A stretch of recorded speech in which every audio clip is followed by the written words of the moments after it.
कि बायोलॉजी पढ़ाते वक्त एक सिंपल क्वेश्चन कैसे सब कुछ बदल सकता है। जैसे क्या हम दुनिया के सारे जीवों को सिर्फ लाल खून वाले और बिना लाल खून वाले कैटेगरीज में बांट सकते हैं। वहीं से इस क्लासिफिकेशन के इतिहास की शुरुआत होती है। बिल्कुल। और सुनने में ना ये आइडिया बहुत ही अटपटा लगता है आज के टाइम में। हाँ, मतलब कोई भी हंस देगा इस पर। सही बात है। लेकिन विज्ञान की शुरुआत ऐसे ही बेसिक सवालों से होती है, और इस डीप डाइव का हमारा जो मेन मकसद है वो भी यही है। जो ऑनलाइन टीचर्स या यूट्यूब क्रिएटर्स नीट या बोर्ड एग्जाम्स के लिए बायोलॉजी पढ़ाते हैं, उनके लिए बायोलॉजिकल क्लासिफिकेशन यानी जीव जगत का वर्गीकरण ये हमेशा से एक बड़ा चैलेंज रहा है। हाँ, क्योंकि इसमें रटने वाला पार्ट बहुत ज्यादा होता है। एग्जैक्टली तो आज हम जिस सोर्स मटेरियल पर बात कर रहे हैं ना, उसका पूरा focus high retention concept building पर है। एग्जाम से एक रात पहले बैठकर रटना ना पड़े। बिल्कुल। और रटने से बचाने का सबसे सॉलिड तरीका होता है किसी भी कॉन्सेप्ट की हिस्ट्री से शुरू करना। मतलब अगर हम सीधे मॉडर्न बायोलॉजी के कॉम्प्लेक्स टर्म्स लाकर स्टूडेंट्स पे भेज देंगे ना, तो वो कभी समझ ही नहीं पाएंगे कि वैज्ञानिकों को इस नए सिस्टम की जरूरत ही क्यों पड़ी। हाँ, वो कनेक्ट नहीं कर पाएंगे। इसीलिए प्रारंभिक वर्गीकरण यानी अर्ली सिस्टम्स को समझना सबसे ज्यादा क्रिटिकल है। और इसकी शुरुआत होती है अरस्तु यानी एरिस्टोटल से। सोर्सेज बताते हैं कि अरस्तु ने सबसे पहले साइंटिफिक पैमानों का इस्तेमाल किया था। उनका तरीका काफी विजुअल था ना, जो सामने दिख रहा है बस उसी आधार पर। बिल्कुल, उन्होंने प्लांट्स को सिर्फ उनके आकार के आधार पर 3 हिस्सों में बांट दिया। सबसे बड़े पेड़ यानी वृक्ष, उनसे छोटी झाड़ी और सबसे छोटे शाख यानी हर्ब्स। और एनिमल्स के लिए में लाल रक्त है वो एक तरफ और जिनमें नहीं है वो दूसरी तरफ, बस इतना सिंपल। अच्छा, इसे ना एक प्रैक्टिकल टीचिंग एनालॉजी से डिकोड करते हैं। जो एजुकेटर्स हमें सुन रहे हैं वो इसे क्लास में यूज कर सकते हैं। अरस्तु का सिस्टम कुछ कुछ ऐसा था जैसे किसी बड़ी लाइब्रेरी में सारी किताबों को सिर्फ मोटी किताबें और पतली किताबों के लेबल में बांट कर रख देना। अरे वाओ, ये एनालॉजी एकदम सटीक है ना? मतलब सतह पर देखने में ये बड़ा आसान लगता है, लेकिन क्या होगा अगर कोई किताब मीडियम साइज की निकल आए? हाँ, या कोई मैगजीन आ जाए, उसे कहाँ रखेंगे? एग्जैक्टली। जब प्रकृति की विविधता बढ़ने लगती है तो ये सिंपल सिस्टम पूरी तरह कोलैप्स हो जाता है। टीचर्स इस लाइब्रेरी एनालॉजी का यूज करके स्टूडेंट्स के दिमाग में ये कॉन्सेप्ट हमेशा के लिए लॉक कर सकते हैं। सही कहा। और अरस्तु के इस सिस्टम की जो कमियां थी ना, उन्हें देखकर ही वर्गीकरण का अगला चरण शुरू हुआ, जो था लीनियस की द्विजगत पद्धति यानी टू किंगडम सिस्टम। लीनियस ने क्या किया था? उन्होंने पूरी दुनिया के जीवों को सिर्फ 2 बड़े बक्सों में डाल दिया, प्लांटी जगत और एनिमेलिया जगत। प्लांट्स और एनिमल्स के लिए ये पहली फॉर्मल पद्धति थी। लेकिन यहाँ एक बड़ा सवाल खड़ा होता है। लीनियस के समय तक तो माइक्रोस्कोप और सूक्ष्म जीवों के बारे में बहुत ज्यादा जानकारी नहीं थी, राइट? बिल्कुल नहीं थी। तो क्या उन्होंने फफूंद यानी मशरूम या पानी में तैरने वाले जो एक कोशिकीय जीव होते हैं, क्या उन्हें भी बस इन्हीं 2 कैटेगरीज में धकेल दिया था? हाँ, एग्जैक्टली यही हुआ था। और यही इस टू किंगडम सिस्टम की सबसे बड़ी खामी थी। जो भी चीज अपनी जगह से हिल नहीं सकती थी, उसे उठा के प्लांट्स के डब्बे में डाल दिया गया। और जो चल फिर सकता था उसे एनिमल्स में। हाँ, इसमें ना तो ये देखा गया कि कोशिका की बनावट कैसी है, और ना ही ये परखा गया कि वो जीव अपना खाना कैसे बनाता है। ऐसे में बैक्टीरिया, फंगी और पेड़ पौधे सब एक ही कैटेगरी में मिक्स हो गए, जो बायोलॉजिकली पूरी तरह गलत था। मतलब विज्ञान एक ऐसी दीवार से टकरा गया था जहां पुरानी इमारत को गिराकर एक नया फाउंडेशन तैयार करना ही पड़ता। बिल्कुल। और यहीं से वर्गीकरण के इतिहास का सबसे बड़ा पैराडाइम शिफ्ट होता है। 1969 में R.H. विटेकर सामने आते हैं। सोर्सेस के अनुसार विटेकर ने जीवों को सिर्फ बाहरी रूप रंग से जज करने की बजाय ना एक बहुत ही लॉजिकल अप्रोच अपनाई। हाँ, और उनका वर्गीकरण मुख्य रूप से 2 बहुत ही बुनियादी चीजों पर टिका था। पहला, कोशिकीय संरचना यानी सेलुलर स्ट्रक्चर, और दूसरा पोषण यानी न्यूट्रिशन। मतलब उन्होंने सीधा ये पूछा कि जीव का बिल्डिंग ब्लॉक यानी उसकी सेल कैसी है और वो अपना फ्यूल यानी खाना कहाँ से ला रहा है। बिल्कुल। इसको अगर हम स्टूडेंट्स के लिए सिंपल भाषा में ब्रेक डाउन करें तो सेल के स्ट्रक्चर के बेसिस पर जीवों को प्रोकैरियोटिक और यूकैरियोटिक में बांटा गया। इसे हम ऐसे समझा सकते हैं कि प्रोकैरियोटिक सेल एक ऐसे बड़े हॉल की तरह है जहां सब कुछ एक साथ हो रहा है। हाँ, मतलब कोई अलग अलग कमरे या दीवारें नहीं है वहां। राइट। और कोई स्पष्ट केंद्रक यानी ब्रेन नहीं है।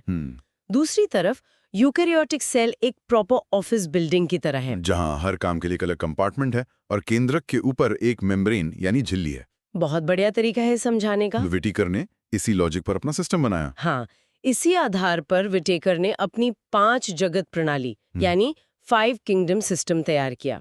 पहला था मोनेरा, जिसमें सारे प्रोकैरियोटिक जीव आ गए। ओके। दूसरा प्रोटिस्टा, जो थे तो एक कोशिकीय लेकिन यूकैरियोटिक थे।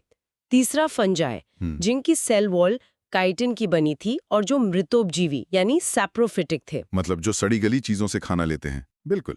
चौथा था प्लांटी, जो मल्टीसेल्युलर और स्वपोषी यानी ऑटोट्रॉफिक थे। और अंत में एनिमेलिया, जो मल्टीसेल्युलर तो थे लेकिन विषमपोषी यानी हेटेरोट्रॉफिक थे। अगर एजुकेटर्स इस पूरे क्रम को ना एक कहानी की तरह पढ़ाएं, जहां एक किंगडम की कमी दूसरे किंगडम के जन्म का कारण बनती है, तो रटने की गुंजाइश ही खत्म हो जाती है। 100%। अब नीट के नजरिए से देखें तो सबसे ज्यादा सवाल सिंगल सेल्ड यानी माइक्रोस्कोपिक जीवों से आते हैं। तो सबसे पहले इस अदृश्य दुनिया यानी मोनेरा की गहराई में चलते हैं। सोर्सेस कहते हैं कि मोनेरा किंगडम में सारे बैक्टीरिया आते हैं। हाँ, और शेप यानी आकार के आधार पर इनके 4 मुख्य ग्रुप्स होते हैं। पहला कॉकस, जो बिल्कुल गोल होते हैं। ठीक है। दूसरा बैसिलस, जो छड़ाकार यानी रॉड की तरह दिखते हैं। तीसरा विब्रियो, जिनका आकार एक कॉमा जैसा होता है। और चौथा स्पाइरलम, जो सर्पिलाकार यानी स्पाइरल शेप के होते हैं। कॉमा शेप वाला बैक्टीरिया सुनने में काफी इंटरेस्टिंग लगता है, लेकिन सिर्फ आकार जान लेना तो काफी नहीं होगा। बिल्कुल नहीं। मोनेरा के अंदर जो सब ग्रुप्स है ना, उनके मैकेनिज्म समझना बहुत जरूरी है नीट के लिए। जैसे कि आद्य बैक्टीरिया यानी आर्की बैक्टीरिया। सोर्सेज में इन्हें जीवित जीवाश्म कहा गया है। मतलब ये पृथ्वी के सबसे एक्सट्रीम और खतरनाक माहौल में भी जिंदा रह लेते हैं, उबलते हुए पानी में या अत्यधिक नमक वाली जगहों पर। हाँ। सवाल ये है कि ये इतने कठोर माहौल में सरवाइव कैसे करते हैं? इसका जवाब उनकी सेल वॉल यानी कोशिका भित्ति की जटिल बनावट में छुपा है। इनका स्ट्रक्चर नॉर्मल बैक्टीरिया से बिल्कुल अलग होता है, जो इन्हें एक्सट्रीम टेम्परेचर और एसिडिटी से बचाता है। क्या इसके कुछ स्पेसिफिक एग्जाम्पल्स हैं जो टीचर्स हाईलाइट कर सकते हैं? बिल्कुल। इसी ग्रुप में मिथेनोजेंस आते हैं। ये बहुत ही दिलचस्प है, क्योंकि ये रूमिनेंट पशुओं जैसे गाय भैंस की आंतों में पाए जाते हैं। अच्छा, वहाँ ये क्या करते हैं? ये वहां मौजूद सेल्यूलोज को तोड़कर उनके गोबर से मीथेन गैस बनाते हैं। और एक और एग्जाम्पल है थर्मोकॉकस, जो उबलते हुए तापमान में भी एक्टिव रहता है। वाओ, यहाँ पर एक और ग्रुप का जिक्र है, यू बैक्टीरिया, जिन्हें सत्य जीवाणु या ट्रू बैक्टीरिया कहा जाता है और जिनमें मूवमेंट के लिए फ्लैजेला होता है। इनकी खोज की कहानी तो और भी फैसिनेटिंग है। हाँ, ल्यूएनहॉक वाली कहानी ना। एग्जैक्टली। सोर्सेज के मुताबिक एंटोन वॉन ल्यूएनहॉक ने इन्हें सबसे पहले बारिश के पानी और दांतों के मैल में खोजा था, और उन्होंने इन्हें एनिमलक्यूल नाम दिया था। दांतों के मैल से बैक्टीरिया की खोज? देखिए, जब एजुकेटर्स क्लास में ऐसी ग्रॉस या अजीब लगने वाली सच्ची कहानियां सुनाते हैं ना, तो स्टूडेंट्स का ध्यान पूरी तरह स्क्रीन पर लॉक हो जाता है। हाँ, मतलब कोई अपना फोन चेक नहीं करेगा उस टाइम। बिल्कुल। ये एक ह्यूमन एलिमेंट जोड़ देता है कि विज्ञान असल में काम कैसे करता है। सही बात है। मोनेरा में एक और ग्रुप है, साइनोबैक्टीरिया, जिन्हें नील हरित शैवाल या ब्लू ग्रीन एल्गी भी कहते हैं। इनमें प्लांट्स की तरह क्लोरोफिल ए होता है, मतलब ये प्रकाश संश्लेषी और स्वपोषी होते हैं। और इनकी एक बहुत बड़ी खासियत है जो सोर्सेज में बताई गई हैं। हेट्रोसिस्ट कोशिकाएं। हाँ, इनमें हेट्रोसिस्ट नाम की विशेष कोशिकाएं होती हैं। ये कोशिकाएं नाइट्रोजन फिक्सेशन का काम करती हैं, जो पर्यावरण के लिए एक बहुत बड़ा योगदान है। तो मोनेरा के इस कॉम्प्लेक्स नेटवर्क को समझने के बाद एवोल्यूशन एक कदम और आगे बढ़ता है। प्रकृति को और जटिल जीवन बनाने के लिए एक बेहतर कंट्रोल रूम की जरूरत थी। और यहीं से जन्म होता है सुसंगठित केंद्रक यानी वेल डिफाइंड न्यूक्लियस का, जो हमें दूसरे किंगडम यानी प्रोटिस्टा की तरफ ले जाता है। प्रोटिस्टा को एवोल्यूशन का सैंडबॉक्स कहा जा सकता है। सैंडबॉक्स मतलब जहां नेचर ने मल्टीसेल्युलर प्लांट्स या एनिमल्स बनाने से पहले ना सिंगल सेल के अंदर ही अलग-अलग डिजाइन्स को टेस्ट किया। इसमें सारे एक कोशिकीय यूकैरियोट्स आते हैं। सोर्सेज ने इसे 5 प्रमुख समूहों में बांटा है। पहला है क्राइसोफाइट। हाँ, जिसमें डाइटम्स आते हैं। बिल्कुल, जिन्हें समुद्र के मोती कहा जाता है। और पता है, समुद्र के मोती सिर्फ एक पोएटिक या काव्यात्मक नाम नहीं है। इसके पीछे एक प्रॉपर बायोलॉजिकल कारण है। वो क्या? डाइटम की सेल वॉल सिलिका की बनी होती है, जो एक साबुनदानी की तरह एक दूसरे में फिट हो जाती है। ये सिलिका इन्हें इतना मजबूत और चमकदार बनाता है कि आसानी से नष्ट नहीं होते और मोती जैसे चमकते हैं। क्या बात है। प्रोटिस्टा का दूसरा ग्रुप है डाइनोफ्लैजिलेट।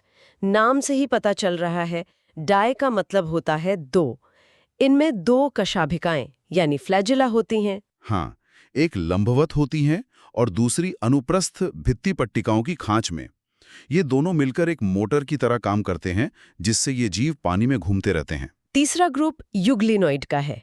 इनकी खासियत सुनिए, इन्होंने अपनी सेल वॉल पूरी तरह छोड़ दी है। अरे, बिना सेल वॉल के कैसे रहते हैं ये? उसकी जगह इनमें एक प्रोटीन युक्त लचीली परत होती है जिसे पेलिकल कहते हैं। ये पेलिकल इन्हें इतनी फ्लेक्सिबिलिटी देता है कि ये मजे से अपना आकार बदल सकते हैं। कमाल का एडेप्टेशन है ये। है ना? इसके बाद आते हैं अपंक कवक यानी स्लाइम मोल्स, जो मृतोपजीवी होते हैं। और पांचवा और सबसे परिचित ग्रुप है प्रोटोजोआ, जिन्हें प्राणियों का पुरातन संबंधी माना जाता है। प्रोटोजोआ भी?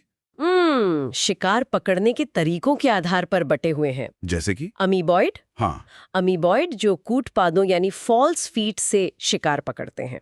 कशाभी जिनमें फ्लैजिला होता है, और पक्षमा भी यानी सीलिएटेड, जिनके शरीर पर हजारों छोटे छोटे बाल या सीलिया होते हैं। पैरामीशियम इसका सबसे अच्छा उदाहरण है, जिसमें एक गुहा या गुलेट होती है। ये पैरामीशियम की गुलेट काम कैसे करती है? इसका फंक्शन बहुत ही सिंक में होता है। वो हजारों सीलिया पानी में एक लहर पैदा करते हैं, और वो लहर भोजन के कणों को सीधे उस गुलेट रूपी माइक्रोस्कोपिक मुंह के अंदर धकेल देती है। और अंत में प्रोटोजोआ का एक और टाइप है स्पोरोजोआ, जिनके जीवन चक्र में संक्रामक बीजाणु अवस्था होती है, जैसे कि मलेरिया फैलाने वाला प्लाज्मोडियम। तो सिंगल सेल्स के इस माइक्रोस्कोपिक ब्रह्मांड से बाहर निकलते हैं और मैक्रो वर्ल्ड की तरफ चलते हैं, यानी बड़े आकार के जीव, फंजाई, प्लांटी और एनिमेलिया। चलिए फंजाई यानी कवक जगत से शुरू करते हैं। इसे प्रकृति का सबसे बड़ा रिसाइकलिंग प्लांट कहा जा सकता है। ये मुख्य रूप से अपघटक यानी डीकम्पोजर्स होते हैं। हाँ, और इनकी कोशिका भित्ति बहुत कठोर होती है क्योंकि वो काइटिन की बनी होती है। पोषण के मामले में ये सैप्रोफिटिक होते हैं, मतलब ये सड़े गले कार्बनिक पदार्थों, ब्रेड या गोबर पर बाहरी एंजाइम्स छोड़कर उन्हें पचा लेते हैं और फिर उसे सोख लेते हैं। रुकिए, यहाँ एक बहुत ही तगड़ा कॉन्ट्रडिक्शन है जिस पर टीचर्स को गौर करना चाहिए। फंजाई एक ही जगह पर टिके रहते हैं, बिल्कुल प्लांट्स की तरह। हाँ, कोई भी देखेगा तो उन्हें पेड़ पौधों की कैटेगरी में रख देगा। लेकिन सोर्सेज बताते हैं कि इनका भोजन संग्रहण यानी फूड स्टोरेज वो जंतुओं की भांति ग्लाइकोजन के रूप में होता है। ये बियोलॉजी का एक क्लासिक आहा मोमेंट है। दिखते प्लांट्स जैसे हैं, लेकिन उनका मेटाबॉलिज्म और एनर्जी स्टोर करने का तरीका एनिमल से मैच करता है। मतलब इवोल्यूशन के नजरिए से देखें तो विकासवादी दृष्टिकोण से देखा जाए तो फंजाई प्लांट्स के मुकाबले एनिमल्स के ज्यादा करीब हैं। ये फैक्ट तो सच में माइंड ब्लोइंग है। ऑनलाइन टीचर्स अगर इस कॉन्ट्रडिक्शन को हाईलाइट करें ना, तो स्टूडेंट्स इसे कभी नहीं भूलेंगे। और नीट में वैज्ञानिकों के नाम भी तो बहुत पूछे जाते हैं। बिल्कुल। माइकोलॉजी यानी कवकों के अध्ययन में 3 बड़े नाम सोर्सेज में दिए गए हैं। कौन कौन से? P.A. माइकेली, जिन्हें ग्लोबल स्तर पर माइकोलॉजी का पितामह कहा जाता है। भारत में E.J. बटलर को ये उपाधि दी गई है। और सदाशिवन भारत के एक और बहुत प्रसिद्ध कवक वैज्ञानिक रहे हैं। अब अगर हम बाकी बचे 2 जगत यानी प्लांटी और एनिमेलिया को आमने सामने रखकर तुलना करें तो फर्क साफ नजर आता है। में कोशिका भित्ति सेल्यूलोज की बनी होती है, जबकि जंतु जगत में कोशिका भित्ति पूरी तरह एब्सेंट होती है। और प्लांट्स अपना खाना खुद बनाते हैं क्योंकि उनमें क्लोरोफिल होता है। हालांकि कुछ अपवाद है, जैसे कीट भक्षी पौधे। हाँ, जो कीड़ों को खाकर अपनी नाइट्रोजन की कमी पूरी करते हैं और आंशिक रूप से विषमपोषी होते हैं। वहीं एनिमल्स पूरी तरह से विषमपोषी या प्राणी संपोषण यानी होलोजोइक होते हैं, जो खाने को शरीर के अंदर ले जाकर पचाते हैं। और स्टोरेज की बात करें तो प्लांट्स अपनी एक्स्ट्रा एनर्जी स्टार्च के रूप में स्टोर करते हैं, जबकि एनिमल्स ग्लाइकोजन और फैट यानी वसा के रूप में। प्लांटी के उपसमूहों में शैवाल, ब्रायोफाइट, टेरिडोफाइटा, जिम्नोस्पर्म और एंजियोस्पर्म आते हैं, जबकि एनिमेलिया में सारे बहुकोशिकीय जीव शामिल हैं। इन दोनों जगतों की यह सीधी तुलना ना कॉन्सेप्ट्स को एकदम क्रिस्टल क्लियर कर देती है। तो देखा जाए तो हमने अरस्तु के मोटे पतले किताबों वाले लॉजिक से शुरू करके लीनियस के 2 किंगडम और अंत में विटेकर के लॉजिकल 5 किंगडम तक का सफर तय कर लिया। हाँ, हर जीव को एक जगह मिल गई। लेकिन क्या विज्ञान कभी इतना सीधा और सरल होता है? बिल्कुल नहीं। नियम जितने जरूरी होते हैं, उन नियमों को तोड़ने वाले अपवाद यानी एक्सेप्शंस उतने ही दिलचस्प होते हैं। और क्लासिफिकेशन की इस कहानी का सबसे थ्रिलिंग हिस्सा यही है, अकोशिकीय जीव या एसेल्युलर ऑर्गेनिजम्स। ये वो रूल ब्रेकर्स हैं जिन्हें विटेकर के 5 किंगडम सिस्टम में कोई जगह ही नहीं मिली? उन्हें जगह इसलिए नहीं मिली क्योंकि विटेकर का पूरा सिस्टम सेल स्ट्रक्चर पर खड़ा था और इन एंटिटीज के पास कोई वास्तविक सेल है ही नहीं। इसमें सबसे पहला नाम आता है विषाणु यानी वायरस का। वायरस को समझने के लिए ना हम एक फ्लैश ड्राइव या पेन ड्राइव की एनालॉजी ले सकते हैं। Pen drive? वो कैसे? वायरस बिल्कुल एक पेन ड्राइव की तरह हैं। जब तक वो किसी कंप्यूटर से कनेक्टेड नहीं है, वो सिर्फ एक प्लास्टिक और मेटल का बेजान टुकड़ा है। प्रकृति में वो एक निर्जीव कण की तरह पड़े रहते हैं। अच्छा, और जब कनेक्ट होते हैं तब? जैसे ही वो किसी होस्ट सेल यानी कंप्यूटर में प्लग होते हैं, उनका जेनेटिक कोड एक्टिवेट हो जाता है और वो सेल की पूरी मशीनरी को हाईजैक कर लेते हैं। वाओ, ये एनालॉजी तो बहुत ही रिलेटेबल है आज के टाइम में। हाँ, और वायरस की बनावट बहुत ही बेसिक होती है। बाहर एक प्रोटीन का खोल यानी कोट होता है और अंदर आनुवांशिक सामग्री यानी आरएनए या डीएनए बंद होता है। सोर्सेज में इनकी ऐतिहासिक खोज का एक बहुत ही स्पेसिफिक और रोचक फैक्ट दिया है।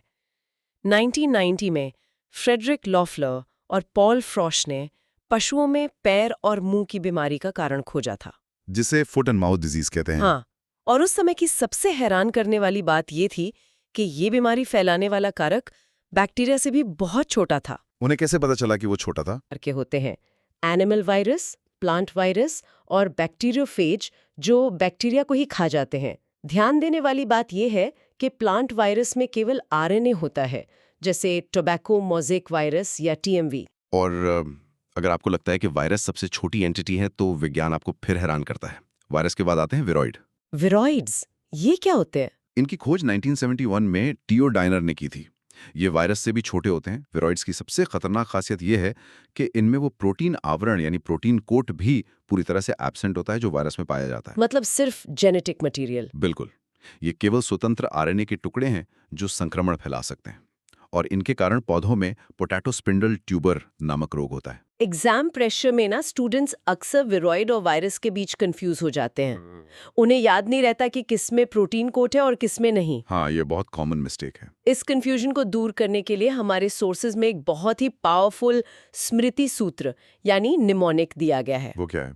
विरॉइड इक्वल टू केवल आरएनए और virus equal to protein plus RNA या डीएनए। अरे वाह, ये तो बहुत क्रिस्प है। हाँ, ऑनलाइन एजुकेटर्स अगर अपने स्लाइड डेक में इस एक लाइन को हाईलाइट कर दें तो स्टूडेंट्स एग्जाम में कभी गलती नहीं करेंगे। जब एक जटिल डिफरेंस एक छोटी सी इक्वेशन में बदल जाता है ना, तो वो हमेशा के लिए याद हो जाता है। अकोशिकीय और अनोखे जीवों की इस लिस्ट में एक आखिरी नाम और है। हाँ, लाइकेन।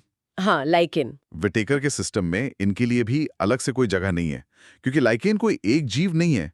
ये दो अलग अलग किंगडम्स का एक सिम्बायोटिक रिलेशनशिप है। मतलब सहजीवी सहवास। बिल्कुल, इसमें शैवाल यानी एल्गी और कवक यानी फंजाई एक साथ एक ही शरीर में रहते हैं।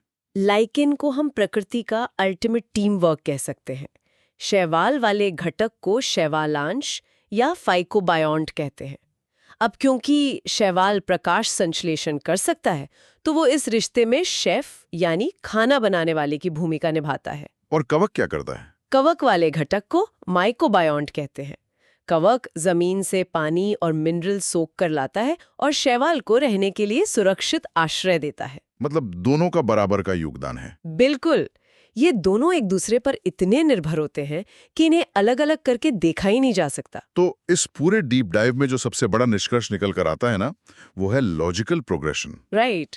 अरिस्तु के सिर्फ देखने के नजरिए से लेकर लिनियस के 2 बॉक्स, फिर माइक्रोस्कोपिक खोजों के बाद विटेकर का सेल स्ट्रक्चर पर आधारित पैराडाइम शिफ्ट और अंत में वायरस जैसे रूल ब्रेकिंग अपवाद। जब एजुकेटर्स इस पूरी जर्नी को एक इवोल्यूशनरी कहानी की तरह अपने स्टूडेंट्स के सामने पेश करते हैं, जहां हर नई खोज पुराने सिस्टम की कमियों को दूर करती है, तो बायोलॉजी एक बोरिंग लिस्ट न लगकर एक डिटेक्टिव स्टोरी लगने लगती है। एकदम सही बात है। स्टूडेंट्स को अगर क्यों समझ आ जाए ना, तो वो क्या और कैसे अपने आप याद रख लेते हैं, यही इस पूरे मटेरियल का सबसे बड़ा टेक अवे है। और ये जर्नी ना कभी खत्म नहीं होती। वर्गीकरण कोई ऐसी चीज नहीं है जिस पर बस फुल स्टॉप लग गया हो। आज भी वैज्ञानिक नए जीवों की खोज कर रहे हैं जो हमारी पुरानी समझ को चुनौती देते हैं। हाँ, साइंस तो हमेशा अपडेट होता रहता है। इसी बात से जुड़ा एक थॉट एक्सपेरिमेंट है जिसके साथ हम आज के इस डीप डाइव को एंड करेंगे। जो भी ऑनलाइन टीचर्स ये सुन रहे हैं वो अपने अगले वीडियो या क्लास के कमेंट सेक्शन में स्टूडेंट्स से ये सवाल जरूर पूछें। वो सवाल क्या है? सोचिए, अगर कल को अंतरिक्ष में किसी दूसरे ग्रह पर कोई एलियन लाइफ मिलती है तो क्या हमारे पृथ्वी के वैज्ञानिकों को विटिकर के इस 5 किंगडम सिस्टम में एक छठा किंगडम बनाना पड़ेगा, या फिर उस एलियन जीव का सेल स्ट्रक्चर और पोषण का तरीका ऐसा होगा कि वो इन्हीं 5 जगतों में से किसी एक में फिट हो जाएगा? ये तो बहुत ही कमाल का सवाल है ना? ये एक ऐसा सवाल है जो स्टूडेंट्स को सिर्फ किताब तक सीमित न रखकर विषय की असली गहराई तक सोचने पर मजबूर कर देगा। तो इसी रहस्यमयी और मजेदार सवाल के साथ हम आज के इस डीप डाइव को यहीं विराम देते हैं।